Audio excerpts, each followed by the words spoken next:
Allahumma shrah li sadri wa yassir li amri wahlul 'uqdatam min lisani yafqahu qawli. Bapak, Ibu hadirin wal hadirat sidang jamaah maghrib rahimakumullah. Alhamdulillahirabbil alamin. Tidaklah bosan-bosannya kita memanjatkan puji syukur kita kehadirat Allah Subhanahu wa taala atas limpahan nikmat yang diberikan kepada kita semua pada kesempatan yang mulia ini. Allah Subhanahu wa taala memberikan kesempatan kepada kita untuk bermuajahah, termasuk bertafaqquh fiddin. Jadi upaya kita untuk melakukan memahami agama kita, yang mudah-mudahan dengan pemahaman kita terhadap agama kita ini menjadi sebuah jalan bagi kita untuk mendapatkan kebaikan, baik kebaikan di dunia maupun kebaikan di akhirat nanti insyaallah. Kemudian salawat dan salam semoga tetap terkirim kepada junjungan kita Nabi Muhammad sallallahu alaihi wasallam, juga kepada keluarga-keluarga beliau, sahabat-sahabat beliau, serta seluruh orang-orang yang tetap istiqomah di jalan Islam. Bapak, Ibu hadirin wal hadirat sidang jamaah maghrib rahimakumullah. Pada kesempatan yang mulia ini saya ingin sedikit menyinggung tentang emas dalam tinjauan hukum syara. Ini adalah merupakan pembahasan yang sekira menarik karena bagaimanapun kita manusia memang sangat menyukai benda ini. Ini salah satu logam mulia yang Allah Subhanahu wa taala ciptakan di bumi ini, yang merupakan sesuatu hal yang memang Allah Subhanahu wa taala berikan keistimewaan. Yang keistimewaannya tersebut justru tidak lekang oleh zaman, tidak lekang oleh masa. Artinya dari masa ke masa benda ini adalah sesuatu hal yang justru disukai oleh orang. Mungkin kita tidak mengkonsumsinya, tapi ketika kita memandangnya maka kemudian pandangan kita justru menganggapnya sebagai sesuatu hal yang baik, sesuatu hal yang sangat indah yang membuat kita menyukainya. Yang tentu dalam hal ini ternyata Allah Subhanahu wa taala juga telah memberikan sebuah pengaturan yang demikian rinci berkaitan tentang emas ini, yang justru boleh jadi dalam prakteknya, saya boleh katakan Bapak Ibu yang dimuliakan Allah Subhanahu wa taala, yang justru dalam prakteknya banyak hal-hal yang mesti kita luruskan, dalam artian bahwa perkara tersebut apakah sesuai dengan ajaran agama Islam, apakah perkara tersebut sesuai dengan tinjauan hukum Allah Subhanahu wa taala. Tentu bagi kita sebagai seorang beriman, maka perkara ini menjadi perkara yang sangat penting untuk kita ketahui.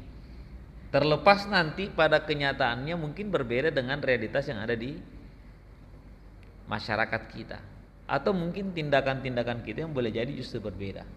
Yang justru datang hukum Allah Subhanahu wa taala untuk mengatur perkara tersebut, untuk meluruskan amal-amal kita. Bapak Ibu yang dimuliakan Allah Subhanahu wa taala, saya ingin memulai dengan firman Allah Subhanahu wa taala dalam Quran surah Ali Imran. Di situ Allah Subhanahu wa taala menyatakan, A'udzubillahi minasyaitonirrajim. Suyyina lin-nasi hubbus syahawati minan nisa'i wal banina wal qanatir wal muqantarati minaz zahabi wal fiddati wal khailil musawwamati wal an'ami wal harth. Dzalika mataul hayatid dunya wallahu indahu husnul ma'ab. Jadi Allah Subhanahu wa taala menyatakan sunyinal linnas, dijadikan indah, memang dijadikan indah. Yang dalam pandangan kita manusia, hubbus syahawati minal nisa. Jadi pandangan manusia kecintaan kepada apa-apa yang diinginkannya. Bagi laki-laki minan nisa, itu sesuatu yang indah bagi dia itu adalah wanita. Bagi laki-laki. Jadi normal itu Bapak Ibu yang dimuliakan Allah Subhanahu wa taala kalau laki-laki menyukai wanita. Sebagaimana wanita juga menyukai laki-laki.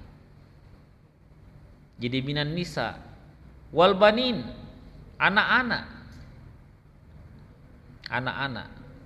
Wal qanatir, harta yang banyak, Jadi wal muqantarati minaz zahab. Di sini yang juga menarik, di sini Allah Subhanahu wa taala menegaskan lagi, harta yang banyak dari jenis apa itu? Az-zahab.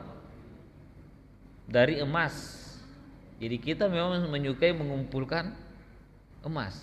Emas yang banyak. Termasuk wal fiddah, perak juga. Wal khailil musawwamati. Binatang-binatang ternak. Wal an'am. Jadi al an'am di dalam hal ini wal musawwamati wal an'amil wal hars ya. Di situ kemudian baik itu binatang-binatang ternak, dalam hal ini ada kuda pilihan tadi sebelumnya, dan sawah ladang. Dan Allah menyatakan zalika mata'ul hayatid dunya. Sungguh ini adalah merupakan kesenangan hidup di dunia. Wallahu indahu husnul ma'ab. Dan di sisi Allah lah tempat kembali yang baik. yakni tempat kembali yang paling baik bagi kita ketika kita kembali dimasukkan ke dalam surga. Karena asal usul kita sebenarnya adalah surga. Kakek moyang kita, nenek moyang kita itu berasal dari surga. Jadi Nabiullah Adam alaihissalatu wassalam. Saya ingin masuk Bapak Ibu yang dimuliakan Allah Subhanahu wa taala. Fungsi emas dalam kehidupan sehari-hari. Sebagaimana kita ketahui bahwa emas memiliki banyak fungsi. Sesuatu yang kemudian indah untuk dipandang, tapi kemudian juga memiliki fungsi yang memang sangat banyak dalam kehidupan kita. Misalnya dalam bidang ekonomi sebagai alat tukar. Jadi alat tukar, mata uang. Walaupun mungkin sekarang ini tidak pernah lagi atau mungkin tidak dijadikan lagi sebagai mata uang. Tapi salah satu fungsi emas itu adalah sebagai mata uang. Dan juga menjaga nilai harta. Safe haven istilahnya, bahasa kerennya sekarang Pak. Jadi menjaga nilai harta. Itu salah satu fungsi emas. Dan juga mungkin bisa sebagai investasi. Salah satu investasi yang dianggap tidak ada turunnya untuk jangka waktu yang relatif pendek dan panjang itu adalah emas. Kalau mungkin ada yang lain yakni tanah atau rumah. Tapi tanah susah dijual terkadang. Tapi kalau emas itu gampang dijual. Ini salah satu fungsi di bidang ekonomi. Di bidang industri bisa menjadi konduktor barang elektronik. Salah satu penghantar listrik yang paling baik itu adalah emas. Emas nomor 1. Mungkin kalau kita ingat pelajaran waktu SMP mungkin dia pelajari Pak elektronika waktu itu. Mungkin masih ada sekarang. Ya salah satu penghantar paling baik, bahkan penghantar paling baik itu adalah, konduktor paling baik itu adalah emas. Anti korosi. Jadi dia juga anti korosi, tidak berkarat. Tidak ada karatannya itu emas. Serta juga memantulkan radiasi. Makanya biasanya juga digunakan untuk peralatan-peralatan tertentu. Kemudian bidang kecantikan, mendorong produksi kolagen, yakni mencegah penuaan dini. Biasanya mungkin ini untuk yang banyak digunakan oleh perempuan, ya susuk emas Pak ya. Itu memang mendorong produksi kolagen. Kemudian meningkatkan elastisitas kulit kita, termasuk mencerahkan warna kulit. Itu emas. Kemudian untuk di bidang kesehatan, melancarkan sirkulasi peredaran darah, bisa menjadi penambalan gigi dan implan gigi. Ini salah satu fungsi emas. Bahkan boleh saya katakan, mungkin ini ada data Bapak Ibu yang dimuliakan Allah Subhanahu wa taala, emas itu sebagai investasi harganya semakin hari semakin melonjak kalau dibandingkan dengan rupiah. Harga emas tahun 2018 itu masih 676.000 per gram. 2023 1.112.000 per gram. Sekarang ini 1.400.000 per gram. 1.400.000 per gram. Jadi emas yang mungkin kita beli 10 gram di tahun 2018 itu nilainya hanya 6.760.000. Sekarang 2024 itu sudah 14 juta. Dan relatif tidak turun Pak. Kalaupun turun 2.000 nanti naik tiba-tiba 10.000. Bahkan mungkin kalau kita konversi dengan ongkos naik haji, ongkos naik haji Pak dengan harga emas ya. Sebenarnya ONH ya, saya tidak bermaksud apa-apa, tapi ONH itu sebenarnya relatif, kalau dibandingkan dengan emas itu justru relatif turun. ONH tahun 2005 Bapak Ibu 23.500.000. Waktu itu kalau dikonversi dengan emas itu 174 gram emas. 174 gram emas. Tahun 2020 itu sudah harga biaya ongkos naik haji reguler ya, kita mungkin bercerita reguler Pak. 35.235.600 rupiah. Kalau dikonversi dalam emas, kalau sebelumnya 174 gram emas kita butuhkan, sekarang waktu tahun 2020 itu 41 gram emas. Jauh Pak, jauh. Kalau ONH tahun 2024 itu dinyatakan 56 juta dengan harga emas menembus sekarang lebih dari 1,4 juta per gramnya, maka nilai ONH itu adalah 40 gram emas saja. Artinya dibandingkan dengan tahun 2005 kita membutuhkan emas 174 gram, maka kemudian di tahun 2024 ini tinggal 40 gram emas. Ini keistimewaan yang diberikan kepada emas itu ya. Nah, cuma dalam hal ini saya ingin kita yang mesti dudukkan Bapak Ibu dimana Allah Subhanahu wa taala. Bagaimana pandangan hukum Islam seputar emas? Setidaknya mungkin kalau saya mencoba untuk mengamati, mungkin setidaknya ada 7 yang saya catat di sini Bapak Ibu dimana Allah Subhanahu wa taala. Emas sebagai standar mata uang.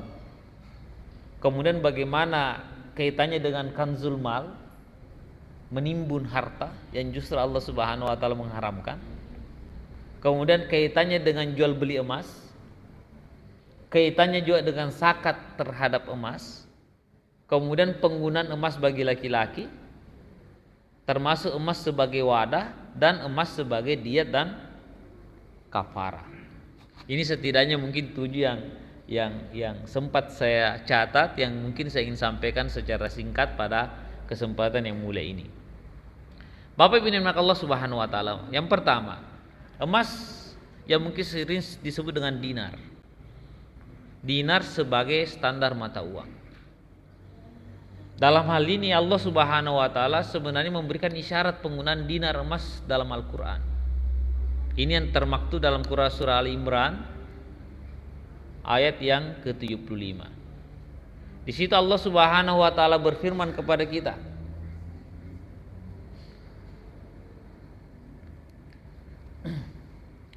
jadi wa min ahlil kitab man inta manhu bikintorin yu'addihi ilaik.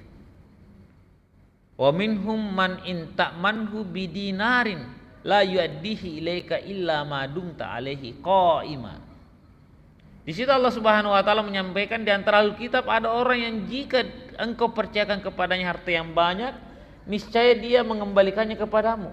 Akan tetapi ada pula di antara mereka orang yang jika engkau percayakan kepadanya 1 dinar, dia tidak mengembalikannya kepadamu. Jadi Allah Subhanahu wa taala memberikan sebuah ungkapan isyarat adanya ungkapan istilah dinar. Dinar emas. Ya. Yang kalau kemudian kita coba lihat dalam pandangan kitab-kitab fikih yang memang dikumpulkan oleh ulama kita, maka kemudian 1 dinar emas itu sama dengan 4,25 gram emas. Itu yang digunakan di zaman Nabi Shallallahu Alaihi Wasallam. Di sini Allah menyatakan bidinarin, jadi 1 dinar.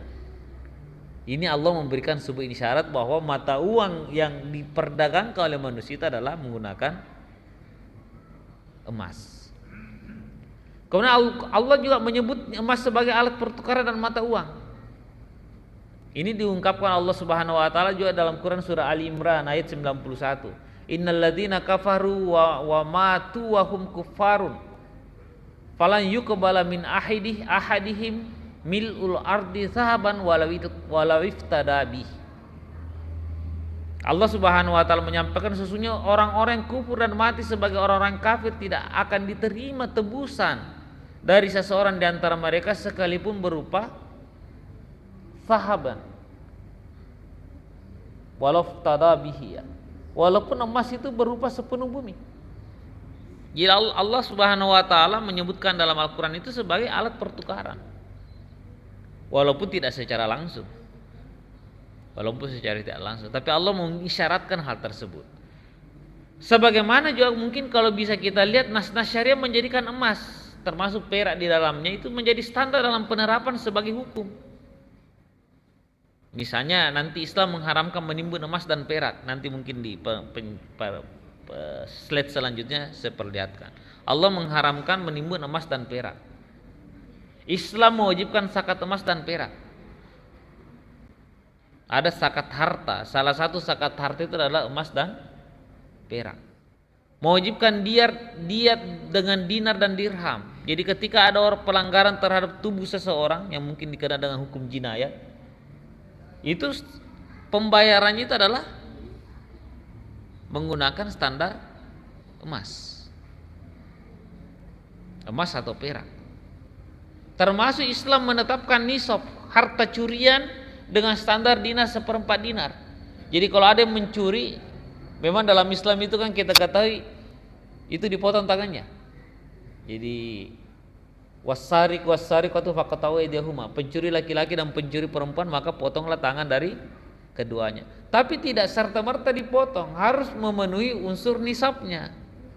Nisabnya berapa? 1/4 dinar. Jadi orang yang mencuri yang dipotong tangannya, yang dipotong sampai sini, Pak. Mulai dari tangan kiri dulu ya. Kalau dia mencuri kedapatan, nanti kemudian dipotong tangannya kalau dia mencuri lebih dari 1/4 dinar. Kalau kurang dari 1/4 dinar tidak dipotong tangannya. Itu nisab bagi kasus pencurian. Kemudian Islam juga mengatur hukum tukar menukar uang juga menggunakan dinar dan dirham. Nah, dan memang Bapak Ibu yang Allah Subhanahu wa taala bahwa dinar ini memiliki ketangguhan, yakni emas. Yakni memiliki nilai intrinsik, maksudnya nilai hakiki yang melekat padanya zatnya. Mohon maaf ya, boleh saya katakan begini, Pak ya. Emas dipotong berapapun tetap dia akan menjadi berharga. Emas 1 gram dibagi 2 menjadi 1/2 gram. Maka tetap 1/2 gram itu bernilai. Dibagi 2 lagi jadi 1/4, tetap 1/4-nya itu bernilai. Malah sekarang Pak itu dibagi 0,1 gram. Betul Pak ya? Ada itu yang mungkin dijual di kecil sekali Pak, 0,1 gram. Itu masih bernilai. Ini berbeda dengan mata uang fiat money istilahnya Pak, mata uang kertas. Kertas itu sebenarnya bernilai karena negara menyatakan bernilai. Begitu Pak ya? Negara menyatakan bernilai. Seandainya negara kita menyatakan semua mata uang yang kita pegang sekarang ini tidak bernilai, maka pada saat itu Pak tidak ada nilainya. Betul Pak ya? Coba mungkin pegang uang berapa ya? uang misalnya 5.000 yang terbit tahun 70 Pak, tidak ada nilainya itu Pak. Walaupun mungkin nanti bernilai karena dia jadi uang antik Pak ya. Tapi kalau nilainya sendiri sudah tidak ada karena negara sudah menyatakan bahwa dia sudah tidak berlaku. Atau coba Pak, mungkin dibagi 2 itu uang 100.000 kita potong 2, kasih ke orang, mau tidak diambil. Itu artinya bahwa nilai intrinsik dari mata uang ini, fiat money ini sebenarnya tidak ada. Negara yang menyatakan bernilai baru dinyatakan bernilai. Justru sebenarnya inilah sebenarnya yang dipaksakan Pak. Ya mungkin kalau saya ingin sedikit perluas sedikit pembahasannya ini Pak. Ini yang membuat kita dipaksakan, terutama oleh negara-negara imperialis seperti Amerika Serikat. Mereka kan menjadikan mata uangnya itu sebagai standar terhadap mata uang yang lain. Padahal nilai mata uangnya pun mereka juga tidak ada nilainya. Akhirnya yang terjadi Pak itu adalah terjadi penjajahan secara langsung kepada negeri-negeri yang lain, termasuk negeri kita. Kita tidak sadar itu Pak.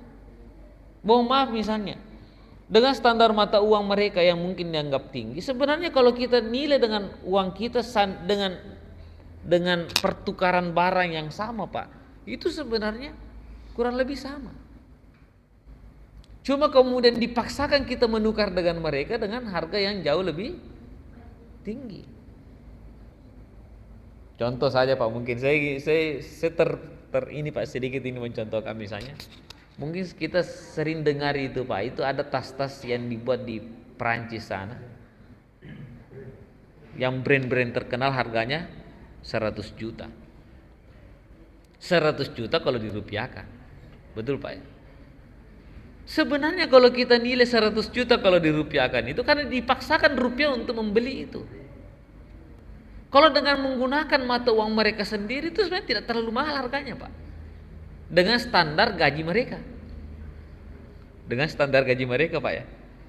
Misalnya mungkin mereka gajinya mungkin misalnya 10.000 euro ya, mungkin setiap bulan ya, 10.000 euro setiap bulan, disuruh membeli mungkin tas yang harganya mungkin 1.000 euro, Pak, misalnya, maka kemudian itu wajar. Sama aja mungkin kalau kita, Pak, mungkin ada tas-tas tertentu yang dipakai orang di negeri kita ini, misalnya dia gajinya mungkin 3 juta membeli tas merek-merek tertentu yang mungkin sampai 500.000. Kan sebenarnya dari sisi kualitas sama, cuma mereknya saja yang berbeda. Akhirnya apa terjadi? Penjajahan secara langsung tidak langsung, Pak. Uang kita yang kemudian nilainya puluhan juta rupiah itu dipaksakan untuk membeli sesuatu yang standarnya sama dari sisi barang itu dengan milik mereka. Dan ini justru merupakan penjajahan ekonomi yang nyata bagi negeri-negeri muslim sekarang ini. Ini, Pak, yang justru terjadi. Bapak dan saudara kan Allah Subhanahu wa taala, termasuk kemudian menjamin kestabilan moneter. Menjamin kestabilan moneter itu yang namanya emas itu, Pak. 1 dinar di zaman Nabi Shallallahu Alaihi Wasallam itu bisa membeli 1 ekor kambing. 1 ekor kambing, Pak ya. 1 dinar di zaman Nabi bisa membeli 1 ekor kambing. 1 ekor kambing taruhlah kita katakan harganya berapa, Pak ya? Sekarang kan mungkin 4 jutaan, Pak ya. Bahkan mungkin 5 jutaan yang bagus-bagus sedikit, atau 6 jutaan. Dan memang sama 4,25 gram emas itu sama dengan bisa membeli 1 ekor kambing, dan kambing itu adalah kambing yang paling besar, Pak. Bukan kambing muda ya. 1 dinar di zaman Nabi Sallallahu Alaihi Wasallam. 1 dirham di zaman Nabi bisa membeli 1 ekor ayam. 1 ekor ayam harganya mungkin 60 ribuan sekarang. Harga 1 dirham, Pak, kalau dirupiahkan itu sekitar 90 ribu. Terjadi kestabilan moneter. Kemudian menciptakan keseimbangan neraca pembayaran. Neraca pembayaran juga seimbang, termasuk mempunyai kurs yang stabil antar negara. Dan saya katakan, Pak, itu sebenarnya dulu negara-negara itu menstandarkan mata uangnya kepada emas. Cuma setelah perjanjian Bretton Woods yang mungkin terjadi pada tahun 1970 itu, Amerika memaksakan bahwa mata uang kita, yakni dolar, sudah tidak lagi mengikatkan diri pada emas. Maka pada saat itulah emas, kertas yang hanya merupakan uang substitusi, pengganti saja untuk pembayaran supaya lebih mudah, itu justru dijadikan sebagai komoditi. Akhirnya, Pak, terjadilah penjajahan secara tidak langsung menggunakan mata uang. Ini yang perlu kita diduga. Yang justru Allah Subhanahu wa taala menginginkan kita manusia menggunakan emas.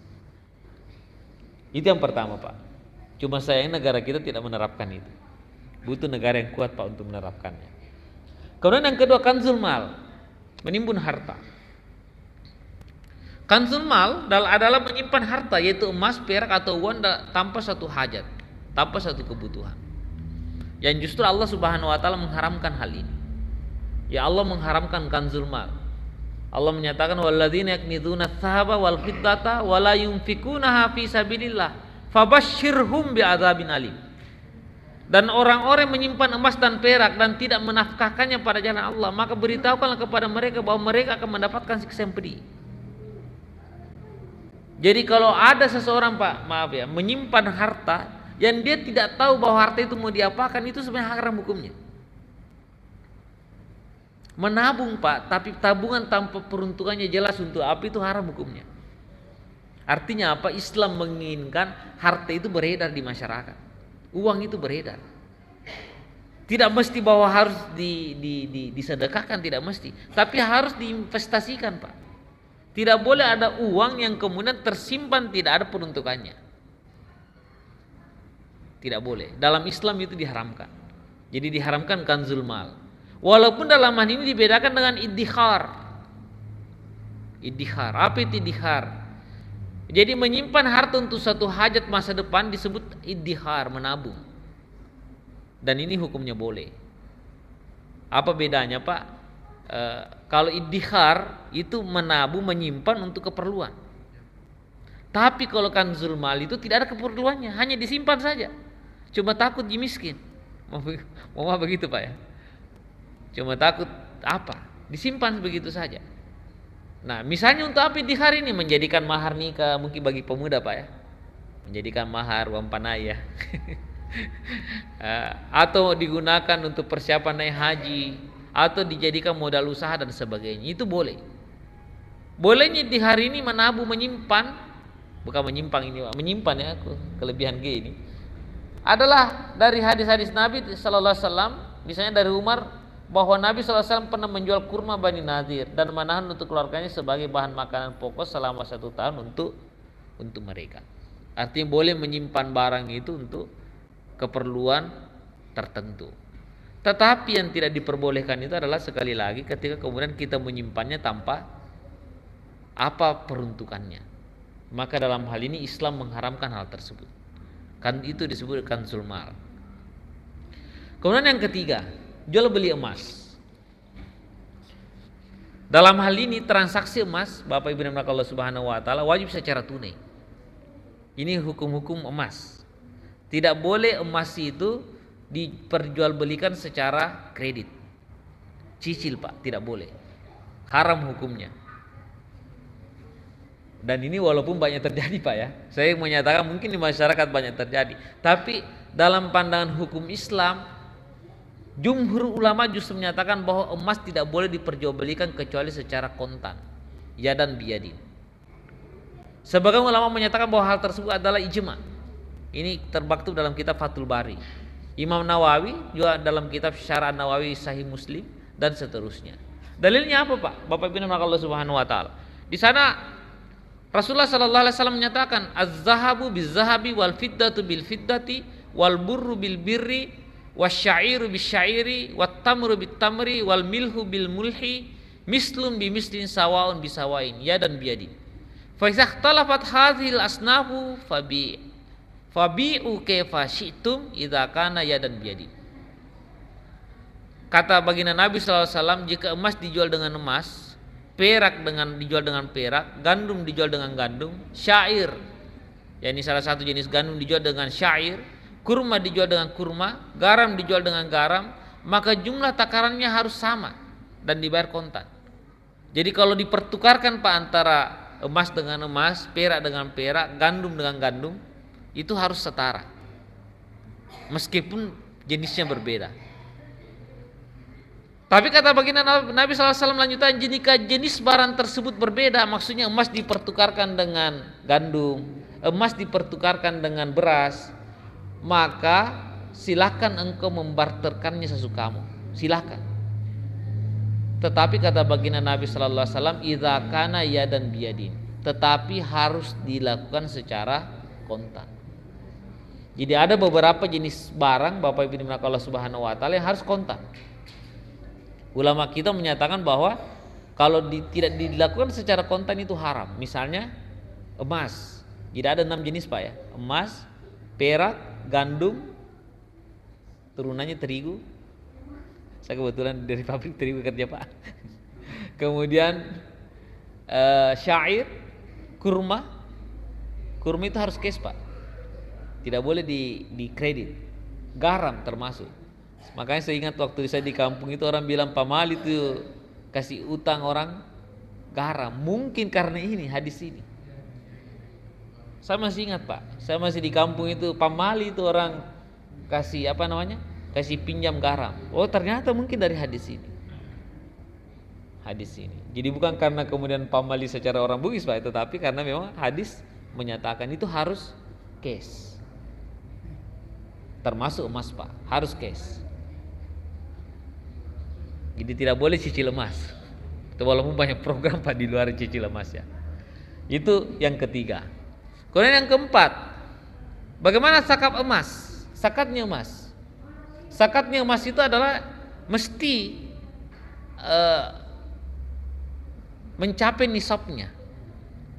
Nisabnya berapa Pak? 85 gram emas atau 20 dinar emas. 1 dinar tadi 4,25 dikali 20 jadi sekitar 85 gram emas. Artinya apa? Jika ada orang yang memiliki emas cukup 1 tahun, 1 tahun Qamariyah Pak ya, 1 tahun Hijriah, cukup 1 tahun, maka kemudian dia wajib mengeluarkan 2,5%.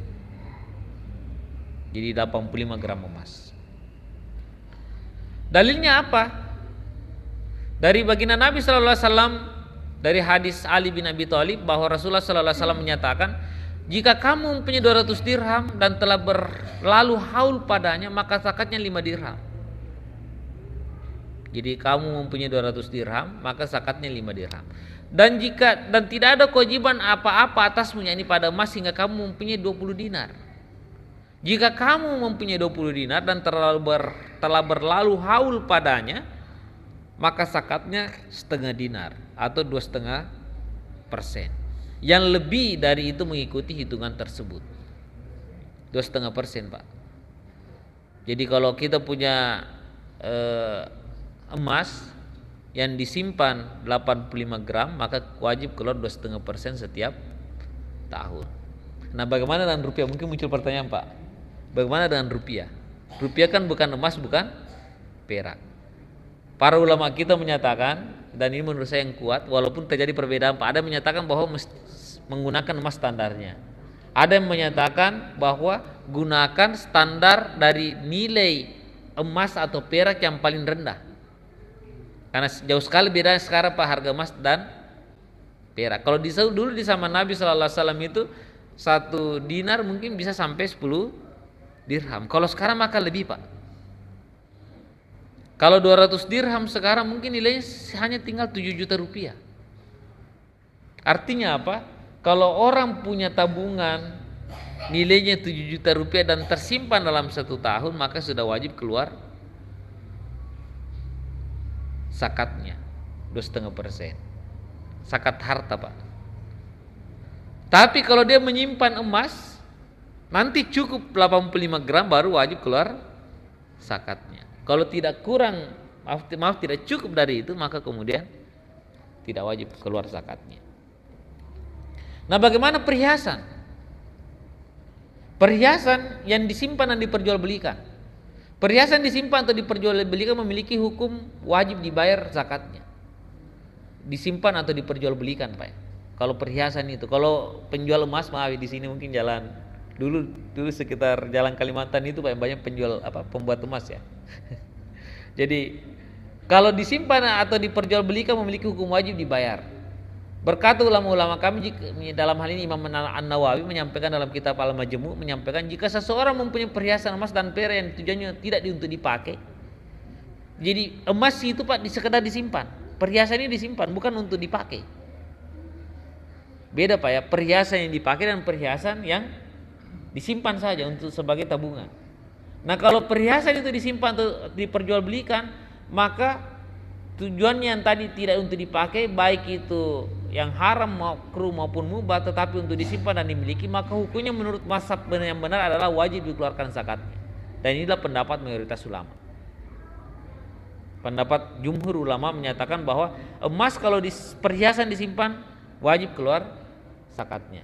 Tapi yang digunakan, kalau digunakan pas sehari-hari, maka tidak wajib keluar zakatnya. Meskipun mungkin 100 gram terus dipakai Pak ya. Misalnya mungkin dipakai apa namanya? Perhiasan, pakai kalung, pakai rantai. Kalau di total mungkin 100 gram, maka tidak wajib keluar zakatnya.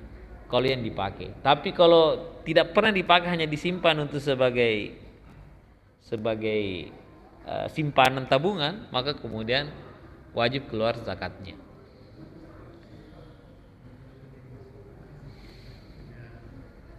Nah, ini diriwayatkan dari sebuah riwayat Pak, dari Abu Ubaid, dari Amr bin Dinar berkata, Jabir bin Abdullah ditanya oleh seseorang, apakah dalam perhiasan ada zakat? Jabir menjawab, tidak. Orang tersebut kembali bertanya, walaupun jumlahnya mencapai 10.000, maksudnya 10.000 dinar? Jabir menjawab lagi, ya. Dari Nabi, dari Ibnu Umar menikahkan seorang putrinya dengan mahar 10.000, kemudian dijadikan dari maharnya itu sebagai perhiasan senilai 4.000. Nabi berkata seluruh perhiasan tersebut tidak dikeluarkan zakatnya oleh Ibnu Umar. Ini kemudian yang dijadikan pegangan bahwa perhiasan itu tidak wajib zakat selama perhiasan itu dipakai, Pak. Kemudian berikutnya, penggunaan emas bagi laki-laki. Bagaimana hukumnya bagi laki-laki? Dalam hal ini Islam melarang laki-laki menggunakan emas kecuali untuk pengobatan. Dalam sebuah riwayat, Nabi Shallallahu Alaihi Wasallam itu justru kemudian melarang hal tersebut. Ini yang dikeluarkan oleh riwayat Ali bin Abi Thalib, bahwa Rasulullah melarangku memakai cincin emas, pakaian dibordir disulam dengan sutra, membaca Al-Quran ketika ruku dan sujud, serta pakaian yang dicelup warna kuning. Ya. Dan dalam hal ini Rasulullah melarang menggunakan cincin emas. Jadi tidak boleh laki-laki itu Pak cincin pernikahannya menggunakan emas. Emas yang dalam hal ini emas yang kita ketahui, bukan platina Pak. Platina kan disebut juga emas putih, tapi dia sebenarnya bukan emas. Imam Nawawi menyatakan bahwa ulama sepakat penggunaan emas bagi laki-laki dalam keadaan terpaksa diperbolehkan, misalnya untuk pengobatan. Oleh karena itu boleh membuat hidung palsu, gigi palsu, serta mengikat gigi yang sakit dengan emas. Jadi kalau kemudian pakai gigi emas boleh Pak, boleh. Karena sesungguhnya ini diriwayatkan dari Abdurrahman Ibnu Tarfah dalam kitab Al-Majmu'. Di situ kemudian disebutkan sesungguhnya kakeknya yang bernama Arfaja bin As'ad terpotong hidungnya di hari perang Kulab. Ia lalu memakai hidung palsu dari perak, namun kemudian muncul pembusukan.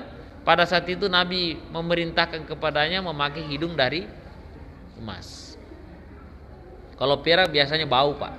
Kalau perak, kalau emas itu justru tidak memiliki efek itu. Nah kemudian emas sebagai wadah, sebagai tempat makanan, tempat minum Pak. Dalam sebuah riwayat justru dilarang menggunakan ini, piring Pak. Dari Hudzaifah bin Yaman radhiyallahu anhu berkata, saya mendengar Rasulullah sallallahu alaihi wasallam bersabda, jangan kalian memakai pakaian dari bahan sutra dan sutra tinggi, dan jangan minum menggunakan bejana yang terbuat dari emas atau perak, dan jangan makan menggunakan piring terbuat dari emas atau perak. Oleh karena itu bejana, emas dan perak itu bagi mereka di dunia dan bagi kita di akhirat nanti. Dalam hal ini Imam As-San'ani berkata, hadis ini adalah dalil atas diharamkannya makan dan minum dengan wadah emas dan perak, baik wadah itu terdiri dari emas murni ataupun campuran perak. Imam Nawawi juga berkata, telah terjadi jemaat atas diharamkannya makan dan minum dengan keduanya. Ulama berbeda tentang penyebab keharamannya. Ada yang menyatakan karena hal itu menandakan kesombongan, ada yang menyatakan bahwa karena keduanya emas dan perak. Jadi bukan karena kesombongan, pokoknya emas dan perak tidak boleh dijadikan sebagai wadah makanan. Kemudian terakhir Bapak Ibu yang Allah Subhanahu wa taala, emas sebagai diat dan kafarah. Ya dalam hal ini Islam mensyaratkan bagi pelaku pembunuhan untuk membayar diat kepada keluarga korban. Dalam Quran surah An-Nisa, Allah Subhanahu wa taala berfirman, "Wa man qatala mu'minan khata'an fatahriru raqabati mu'minatin wa diyatun musallamatun ila ahlihi illa ayyasaddaqu." Barang siapa yang membunuh seseorang yang beriman karena bersalah, tak sengaja, hendaklah ia memerdekakan seorang hamba sahaya dan beriman serta membayar tebusan yang diserahkan kepada keluarganya, kecuali jika mereka keluarga terbunuh membebaskan pembayaran. Diyatnya berapa Bapak Ibu yang Allah Subhanahu wa taala? Kalau kasus pembunuhan hukum masanya itu 100 ekor onta. Tapi itu kemudian dirinci lagi, untuk kasus pembunuhan sengaja diyatnya 100 ekor onta, 40 ekor diantaranya dalam keadaan bunting. Untuk kasus pembunuhan tidak sengaja diyatnya 100 ekor onta secara mutlak, baik bunting maupun tidak. Kemudian dalam hal ini suami yang menggauli istrinya sedang haid, maka dikenakan kafarah sebesar 1 dinar. Maksudnya maaf Pak, mungkin dalam keadaan istrinya haid dia menggaulinya, itu kafaranya 1 dinar atau setengah dinar. Jadi baginda Nabi menyatakan hendaklah dia bersedekah 1 dinar atau setengah dinar. Ya, masih dalam keadaan haid istrinya kemudian dia gauli Pak. Kesimpulannya Bapak Ibu yang Allah Subhanahu wa taala, emas sebagai logam mulia dihukumi oleh syariat secara rinci untuk menyelesaikan persoalan manusia.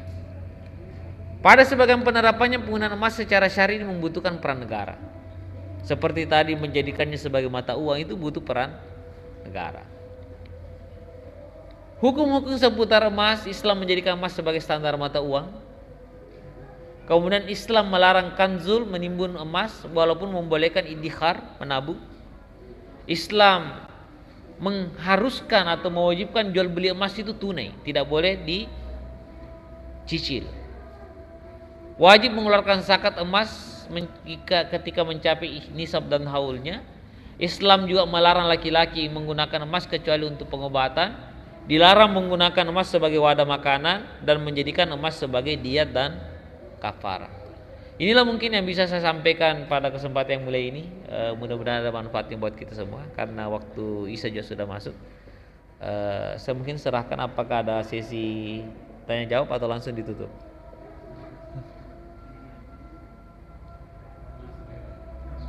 Masuk waktu ya.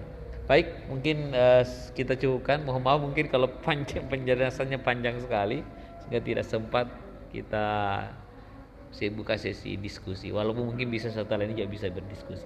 Baik, mari kita tutup dengan membaca doa kafaratul majelis. Subhanakallahumma bihamdik, asyhadu an la ilaha illa anta, astaghfiruka wa atubu ilaik. Subhana rabbika rabbil izzati amma yasifun, wa salamun alal mursalin, walhamdulillahi rabbil alamin. Wassalamualaikum warahmatullahi wabarakatuh.